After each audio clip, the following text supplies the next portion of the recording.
I used to think that everybody was adopted from outer space. That before we were born, we were just little seeds floating around in the sky, waiting for someone to come and get us. The selection process was random, and there was no rhyme or reason as to who our parents would be. In a way, I was right, because our chance to be born hinges on our parents' meeting.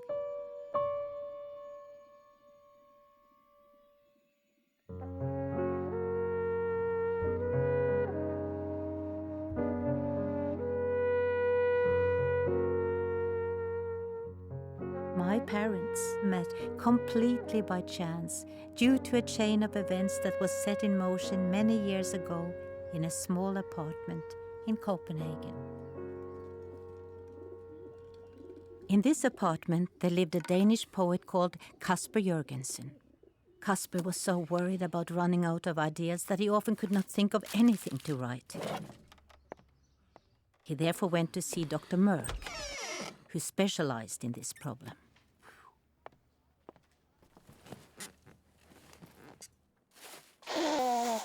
Why don't you go on a holiday? Get some fresh air. Where can you go on holiday if you don't have any money and you don't speak French? What about Norway? It's cheap and they're practically Danish. Casper began to research Norwegian holiday possibilities.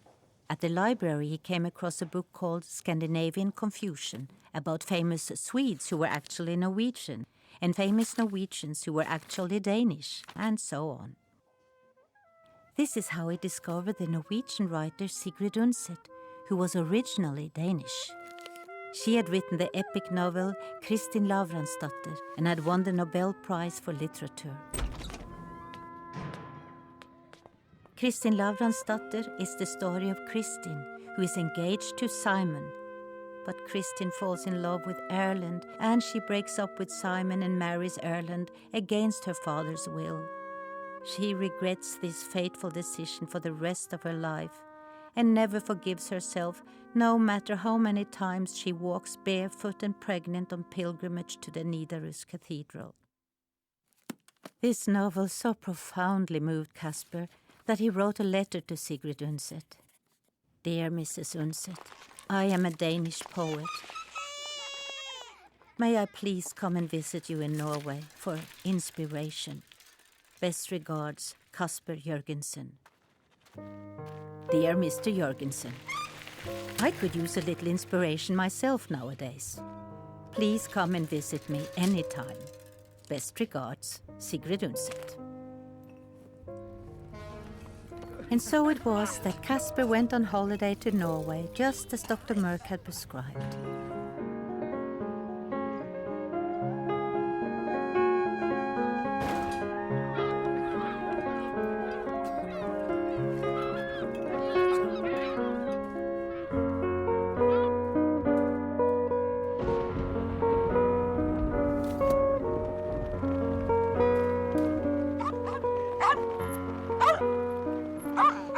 Casper went to the nearest farm to ask for shelter.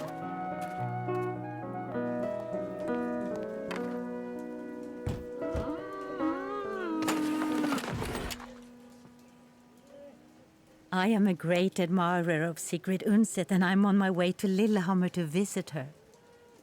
What a coincidence! My family is related to her. My third cousin's brother-in-law was Sigrid Undset's great-uncle's niece's husband's grandfather.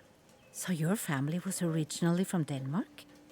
Well, perhaps we're all originally from Denmark. Casper was offered food and shelter until the rain stopped. But as often happens in Norway, the rain never really stopped.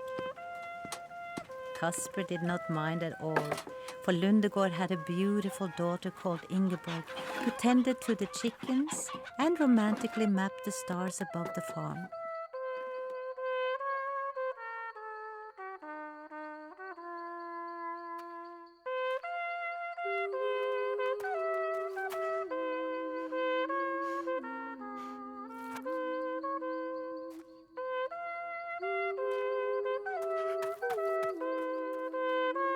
A summer romance was in full bloom when Casper wrote a poem. Ingeborg, you changed my life. Ingeborg, please be my wife. She explained that although she would like to marry him, she was actually already engaged to the farmer across the valley. He was the son of her father's best friend and a well-respected member of the community. An August wedding was planned. This is exactly like when Kristin Lavransdatter can't marry Erlend because she's engaged to Simon. But then she breaks up with him and marries Erlend anyway, in spite of her father's stern objections. Not exactly. For Ingeborg had also read Kristin Lavransdatter and knew that disobeying one's father would lead to a life lived in the shadows of guilt and regret.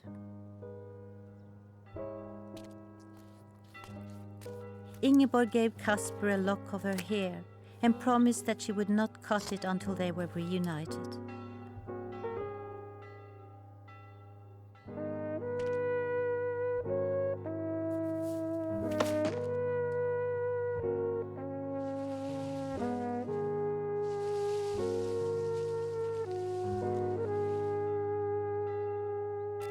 He forgot all about his intended visit to Sigrid Undset and returned to Denmark, heartbroken and empty-handed, but for the lock of his beloved's hair.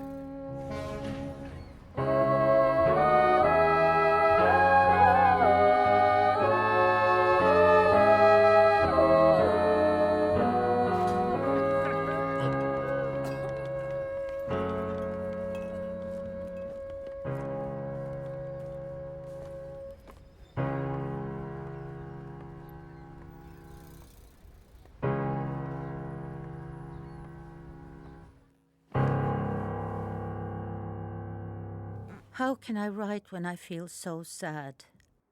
Some people think that's the best time. Really.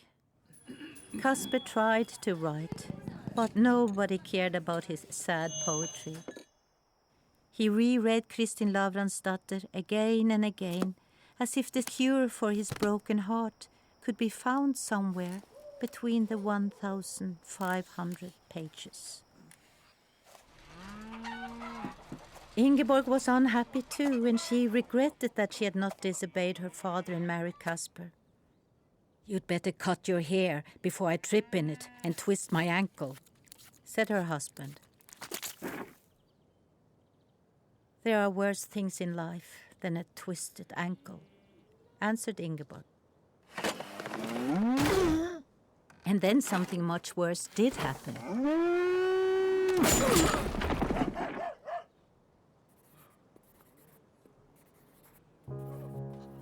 Ingeborg immediately wrote a letter to Casper telling him that she was now free to marry him.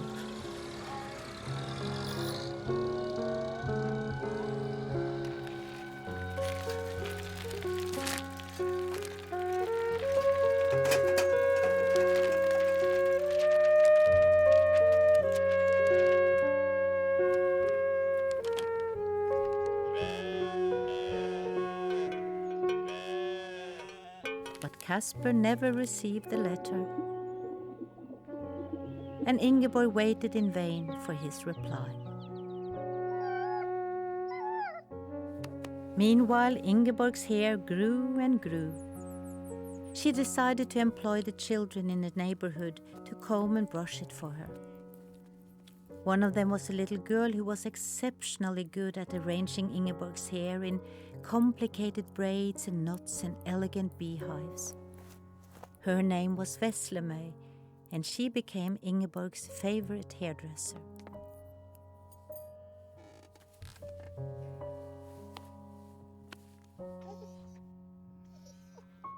Ingeborg's life passed uneventfully for years, until the day that Sigrid Undset died. "You must go to the funeral." "Why?" "Because she was your relative." "But she was Danish." "When a relative dies, you go to the funeral whether she was Danish or not," said Veslemøy.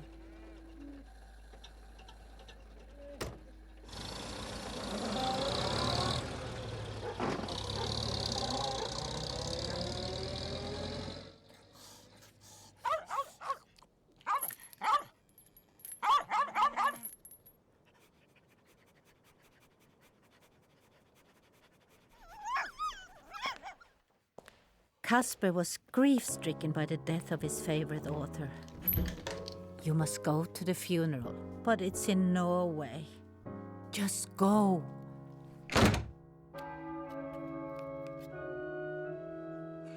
Casper did not like being reminded of death, but he went to Sigrid Undset's funeral anyway, and was glad he did because there he was finally reunited with Ingeborg.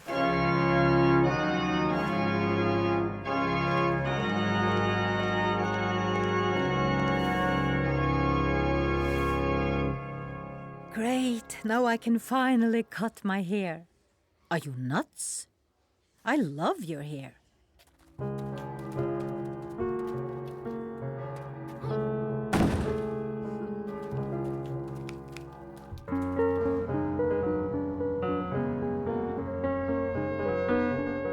Casper quickly became living proof that some poets are better off happy than sad. He published a poetry collection called Joy and Happiness, which was translated to all the Scandinavian languages and became a bestseller of sorts. Ingeborg was happy too, but she was growing increasingly concerned about her split ends. When Casper one day tripped in her unbraided hair and broke his thumb, she saw an opportunity. She called Veslemøy, who was no longer a little girl but a young woman. She understood the urgency of the situation and jumped on the next train to Oslo to take the ferry to Copenhagen.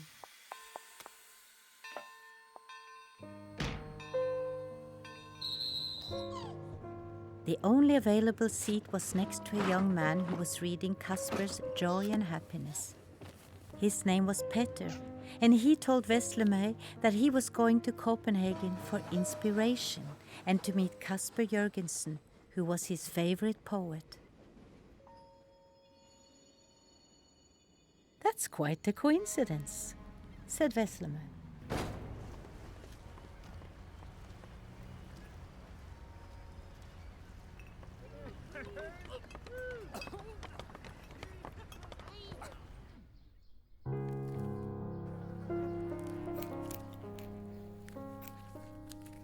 It remains to be said that Veslemøy gave Ingeborg a flattering haircut, that Petter's visit to Copenhagen was very inspiring, that Casper's thumb healed nicely, and last but not least, that Petter and Veslemøy fell in love with each other.